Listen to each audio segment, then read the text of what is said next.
धन्यवाद है। और सुबह मैं अपने शहीद स्थल होके आया हूँ, वहाँ पे श्रद्धांजलि देने के बाद मैंने कहा आपसे भी बात की जाए। और जिस प्रकार से वातावरण आज मेरे प्रदेश में बनाया गया, और मैं तो एक आंदोलनकारी रहा हूँ, मुझे बहुत कष्ट हो रहा है ये बात कहते हुए कि एक आंदोलनकारी को जब हम लोग कहा करते थे कि आज दो, अभी दो, उत्तराखंड राज्य दो, चाहे जो मजबूरी हो, मांग हमारी पूरी हो, तो धन्यवाद तो उस शख्स का करूंगा जिन्होंने उत्तराखंड राज्य बनाया, माननीय अटल बिहारी वाजपेयी जी का। और उनकी कृपा के बाद आज माननीय मोदी जिस प्रकार से इसको संभाल रहे हैं, उनका भी मैं धन्यवाद करूंगा। और आज हमारे जैसे व्यक्ति को साबित करना पड़ रहा है कि हमने उत्तराखंड के लिए क्या योगदान दिया।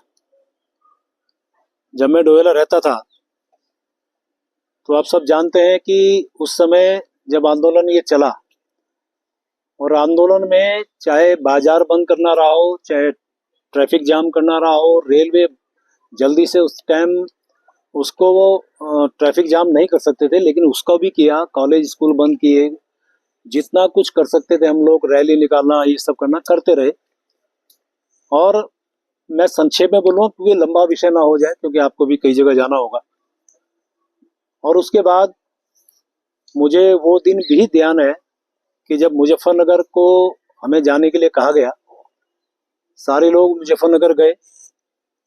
हमारे उत्तराखंड के गांधी स्वर्गीय इंद्रमणि बडोनी जी आज दुनिया में नहीं है, मैं उनको भी श्रद्धांजलि अर्पित कर रहा हूँ। हमारे उत्तराखंड के गांधी कहे जाते थे, उन्होंने आह्वान किया कि हम लोग दिल्ली जाएं।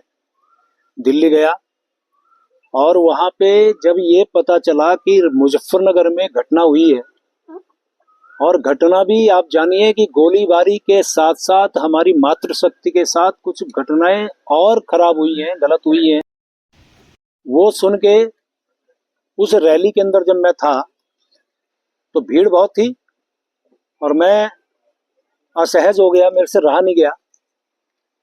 तो मैंने मन बनाया कि मुझे मुजफ्फरनगर जाना चाहिए। अब आप देखिए उस टाइम रैली में तो बहुत से लोग ऐसे थे जो परिचित थे, कुछ नहीं भी थे, क्योंकि पूरे प्रदेश भर के लोग आए थे। तो मेरे परिचित एक दो मिले, मैंने उनसे कहा भी मुजफ्फरनगर में ये घटना हो गई, चलिए। हालांकि ये बातें मैंने पहले भी एक दो बार आपको शेयर की हैं। तो मुझे आज भी ध्यान है, आपको शायद ये भी जानकारी होगी, मैं वॉलीबॉल का राष्ट्रीय स्तर का खिलाड़ी रहा हूँ। मेरे साथ एक वॉलीबॉल खेलता था यहाँ पे लोकल स्तर पे, डबराल उसका नाम है, IDPL देहरा ऋषिकेश का रहने वाला, वो मिला।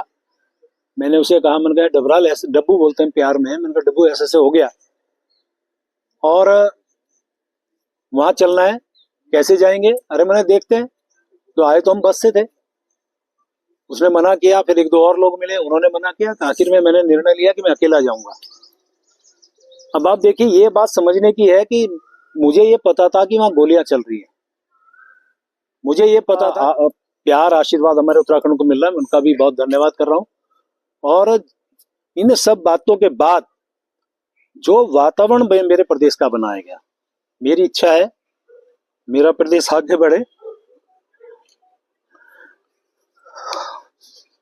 मैं इस प्रदेश को आगे बढ़ाने में मेरे से जो योगदान, जो मेरा हो सकता है, मैं देने को तैयार हूँ।